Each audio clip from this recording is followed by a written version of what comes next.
Magandang umaga po. Sa umaga ito, babasahin po niyo yung lingkod. Yung lagi po binabanggit na John 14:6. Pero umpisahan po sa John 14:5. Ganito po ang sinabi. Sinabi sa kanya ni Tomas, Panginoon, hindi po namin alam kung saan kayo pupunta. Paano naming malalaman ang daan? Okay. Sumagot po si Jesus, ako ang daan at ang katotohanan at ang buhay. Walang makakarating sa Ama kundi sa pamamagitan ko. Maliwanag po, no? Napakaliwanag. Ito po itong binasa ko po, pwede yung basahin din. Napakaliwanag po. Sabi ni Jesus, siya ang daan. Nakakalungkot po kasi noong bata pa ko. Nakita ko yung mga lulukot, lula, matyahe ko na lumuluhod na sa ribulto.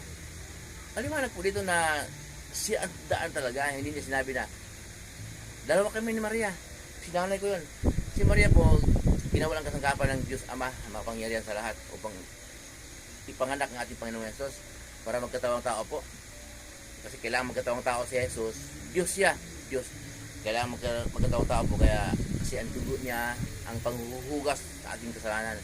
Ang dugo niya yun ang maglilinis sa ating karamihan. Hindi din kayang linisin kasi ang ating sarili kung tayo lang. Kaya Diyos Ama ang gumawa ng paraan po para makabayad tayo sa ating mga utang sa Kanya.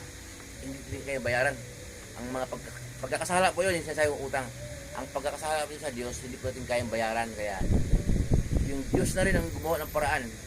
Kaya ang Kanyang anak, pinadala niya sa lupa upang kung sino man ang sumasampalataya ay hindi mapahamak kundi magkaroon ng buhay na walang hanggan.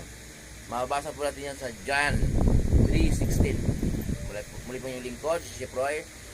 Mabuhay po kayo lahat, pagpapalain po tayong lahat ng Diyos, sasamahan kayo ng Diyos kahit saan po kayo punta. Mga trabaho pensukan po ninyo, kahit anong negosyo po ninyo, anong pinagkakitaan sa buhay na walang halong pandaraya po, parehas ayon sa kalooban ng Diyos, pagpapalain po kayo ng Diyos.